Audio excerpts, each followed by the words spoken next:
Are you feeling neglected by your spouse? Let me tell you a story. It was February 20th of 2015, and my friend had just come over with her dog. Her dog was on a flexi lead, and her dog ran up and wrapped the flexi lead around my ankles, and I came toppling over onto my belly. And the thing that you should know about this is that I was 9 months pregnant, about 3 weeks from my due date with our son. After I'd fallen, I hadn't felt him kick for a good 30 minutes, and so I was terrified. I had had 3 children up to this point, and one of them we lost in a car accident back in 2011. And so you can imagine, like, being really scared that my baby isn't kicking. I don't feel him moving. All this terror, all this panic comes rushing back in. And so I go inside to my husband, Kyle, and I say, hey, listen, I fell over. I haven't felt the baby kick for 30 minutes. I need you to take me to the hospital. Well, he turns to me and says, can't you get one of your friends to take you? Yeah. What you have to understand is I had 3 or 4 previous false alarms with this same pregnancy within the last couple weeks. He was assuming it was me being hysterical again and being triggered. So I called one of my friends. My friends came over. She promptly picked me up, took me to the hospital. At the hospital, we find out I'm having very super mild contractions. They're nothing to worry about. They send me back home. Baby's totally fine, healthy. So I get back home. A couple hours later, it's around midnight, and I start feeling some pain. And I'm like, oh, this doesn't feel very good. I go out onto our couch, I lay down. I was having some really bad, just heartburn. I had some yogurt, maybe that would help cool it down. Well, the contractions started coming. And I had had contractions with our first son that we lost in the car accident, Ethan. I went into natural labor with him. The other 2, though, I had to have C-sections for because Ethan became an emergency C-section, and so Ben and Molly were scheduled C-sections. So our youngest, Eli, was going to be a scheduled C-section. However, I went into labor 3 weeks early. And so here I am sitting on the couch in super amounts of pain, and I don't want to wake Kyle up. At this point in our life, Kyle was in a really, really, really deep depression. Right after we had our accident, I had went and seen a psychiatrist and really had somewhat of a grasp of what was going on with me. The homes that we were raised in, therapy was not an option. Therapy was not an option for Kyle. So what do? Right? So I'm sitting there in tons and tons of pain. And by 3 a.m., the contractions are getting bad. So I finally go and wake Kyle up. And I'm like, hey, I really need you to take me to the hospital. I'm having some full-blown labor. He's like, are you sure? I got to take a shower first. And so he goes and hops in the shower. So he's in the shower for about 45 minutes. And in this 45-minute span, his mom comes over. And his mom is like, where is Kyle? Because I'm in so much pain on the couch. The contractions are probably about 10 minutes apart at this point. And I said, oh, he had to take a shower. And she rushed into that bathroom, flung open the shower door, and was like, Kyle, get your ass out here and take your wife to the hospital. And in that moment, I'd never had a mom really stand up for me like that. A whole lot of mama stuff, different vlog for that. But I'd never had that where a mom was in my corner and advocating for me. And so I felt really good. Well, I'm going to be doing my makeup while I'm telling this story. So I feel really, really good about her doing that. Kyle gets in gear, and we make our way to the hospital. I get there, they rush me back. They're like, oh, you were in active labor. And the thing is, if you're in active labor and you have so much scar tissue, you could hemorrhage and bleed out and die. So, as you can imagine, my previous trigger, death all around me, right? I am going into panic mode. As they've gotten me on the table, I begin to feel what they're doing. Like, it's not numbing me. I'm not getting numb. I can feel them poking, and they have to get Eli out. They have to get Eli out. And so they end up knocking me out, and I fall asleep. I wake up to people running around. They're frantic. Well, the baby has been delivered. Baby is in bassinet, and baby is not crying. And I wake up to this, and I'm even more terrified. I can't find my husband. The anesthesiologist tells me it's okay, and as soon as she starts talking, Eli lets out a really big wail. Right? I feel so much better. I am relieved that my baby is okay. After delivery, I get sent to my own room. It's probably about 6 to 12 hours after giving birth. And Kyle decides that he cannot stay in this room anymore. He has to go. My sister was coming to sit with me, so that way I had somebody here. It was like going to be 10 minutes. He couldn't wait. He had to get out of the room, said he couldn't stand it anymore.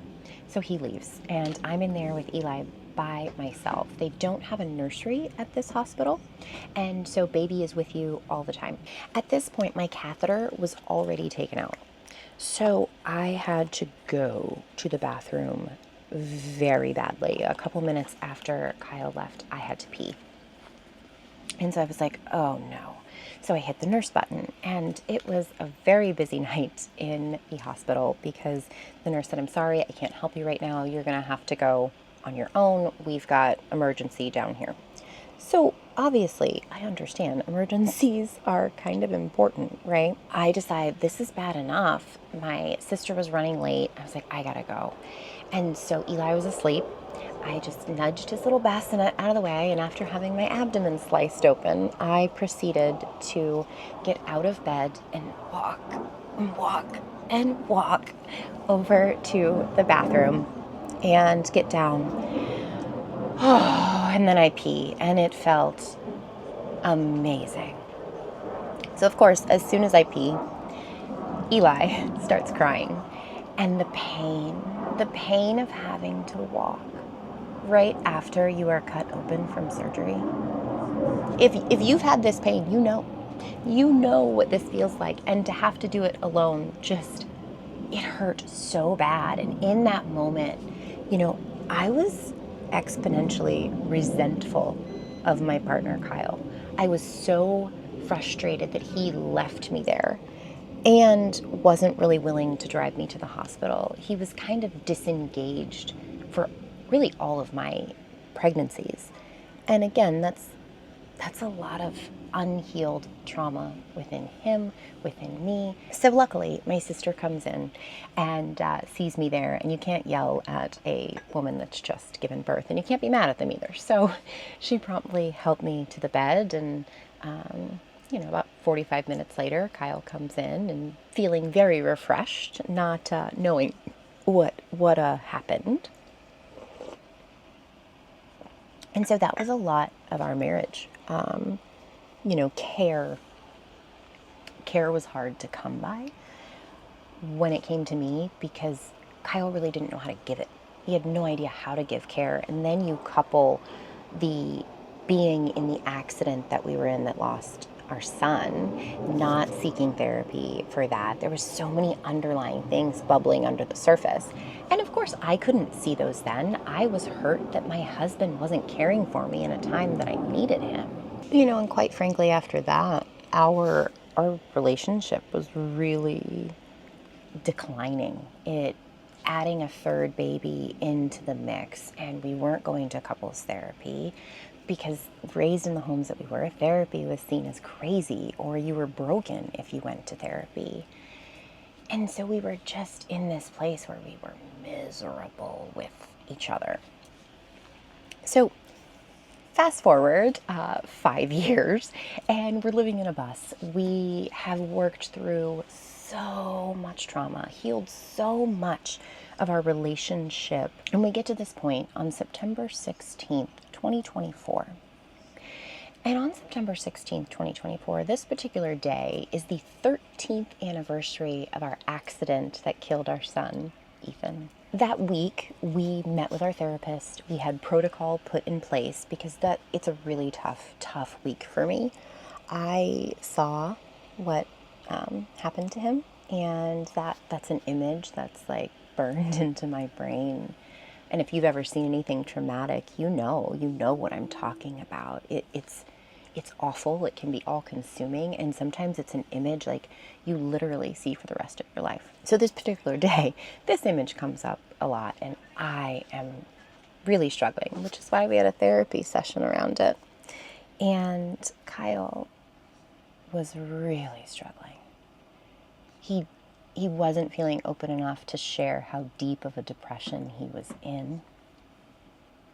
And on this particular day, I needed care, and he didn't give it. And I have been working on autonomy and really speaking up for my own boundaries, not in a mean or unkind way, just in a firm, I don't like that way. Can we do this instead? And that's what I did on this particular day. When I needed care, I was like, hey, I really needed you for this moment, and you weren't there. Can we work on that? Instantly, he was triggered. And when he's triggered, he goes into a different place. His eyes kind of go very soulless. And he goes into what we've and our therapist kind of call a trance, where he doesn't really realize what he's saying. He knows kind of what's going on, but he's not in control. He's not in the driver's seat. His emotions are in the driver's seat. And so he looks to me and he goes, you know what? This really isn't working. I've been feeling this for a long time. I think we just need to get a divorce. We're not meant to be together. He told me that on this particular day, that is one of the hardest days of my life. I fell to the floor. I fell to the floor, gasping for air. Because I'm dealing with all this panic of losing Ethan and seeing this image and all the things that come along with this day. And then my partner, who is in depression, right? And now is in a trance and is triggered by me advocating for myself, has told me he wants a divorce. So then he promptly gets up out of our bedroom, grabs the keys, and drives off, leaving me on the floor, crumpled. As I'm on the floor, going, what am I gonna do?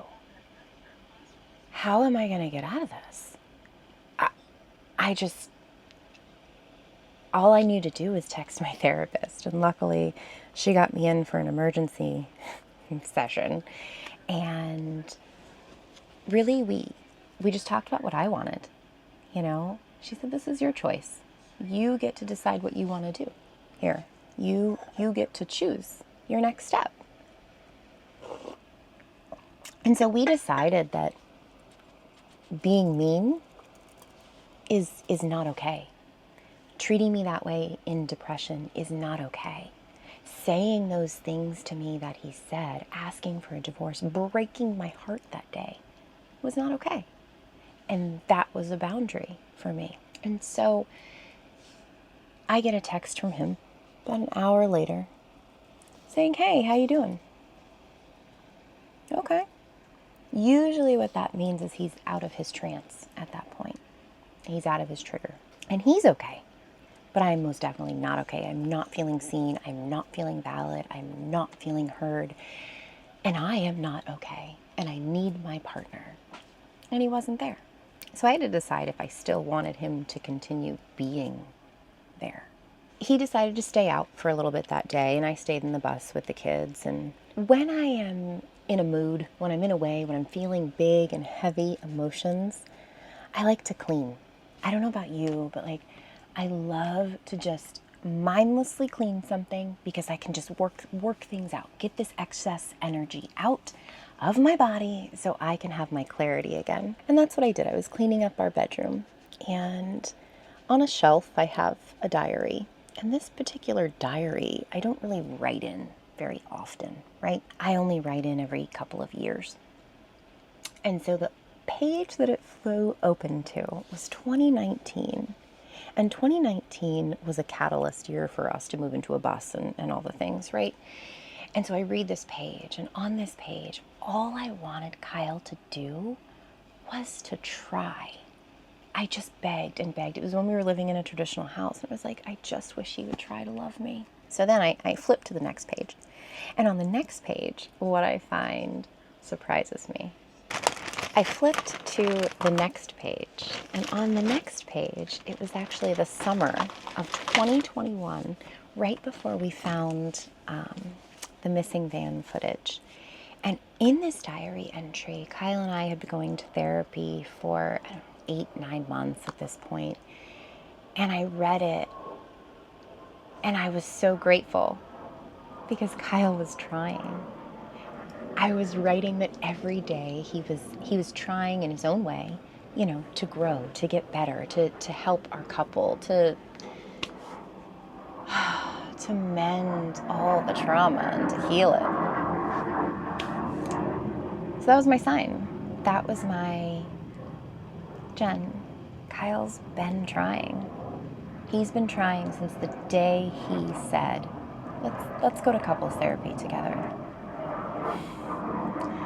And every day since then, there have been a lot of hard days. There have been a lot of good days. But the thing that I wanted most in 2019 was for him to try. And so if he was trying, and I knew this wasn't Kyle, I knew he was in a trigger, how could I give up on him, right?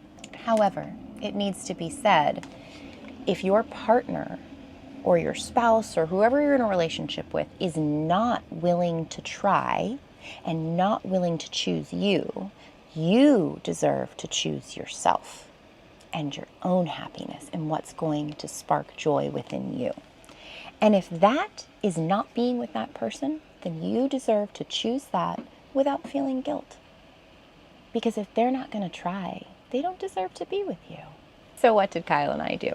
Well, we sat down and we talked, as we do, because every time he has a trigger, we sit down and we talk about it. And we talk about what's going on and how we can handle things differently. What I can maybe say.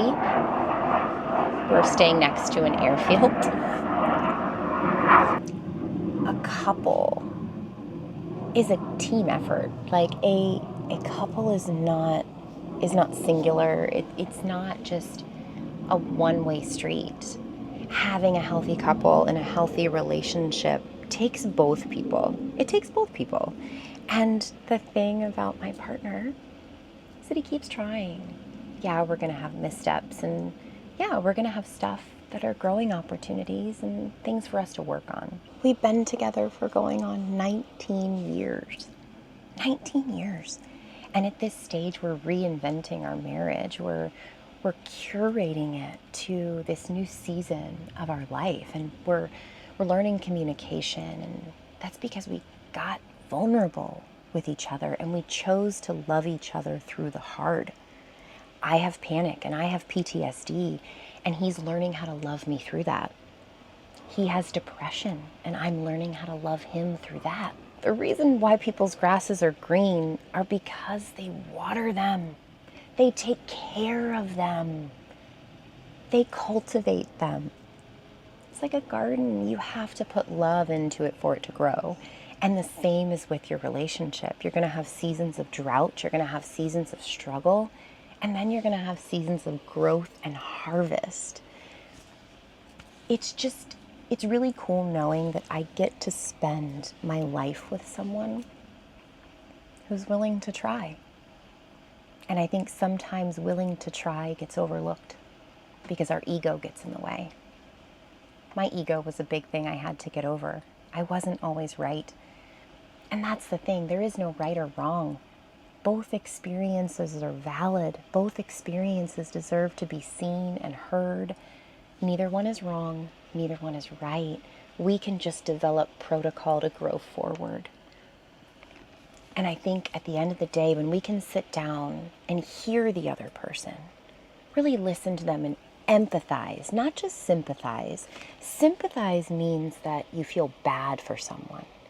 Empathize means that you're sitting with them in their emotions.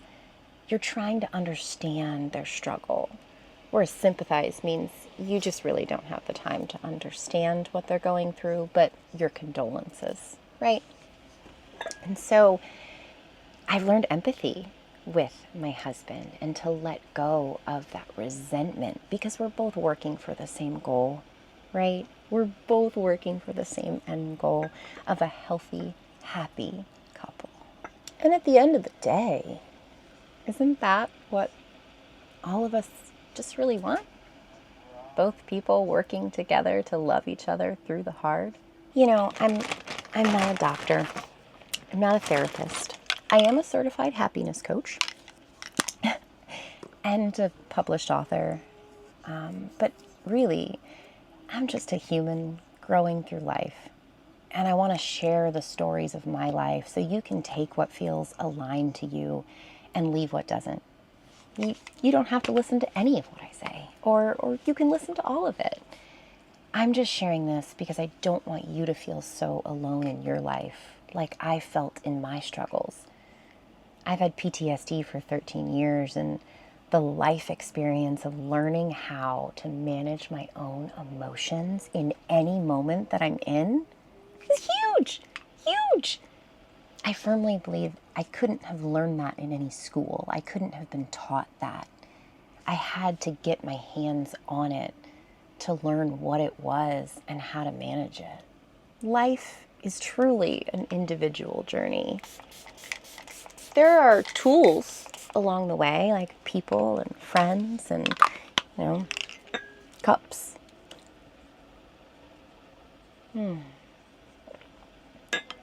I think the trick, though, is finding your calm in the chaos, because the chaos never goes away.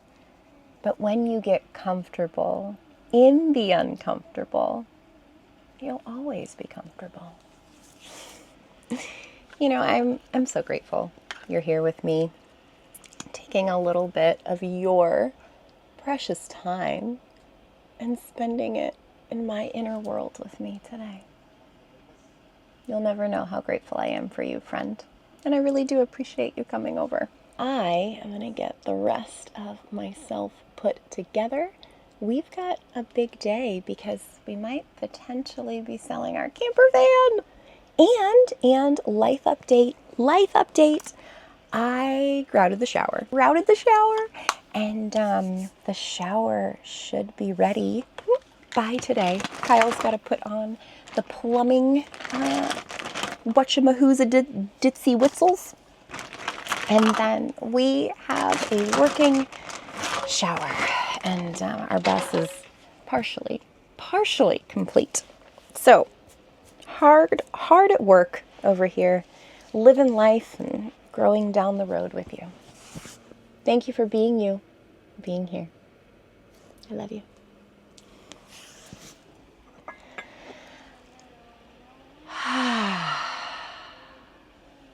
It's a good day to have a good day.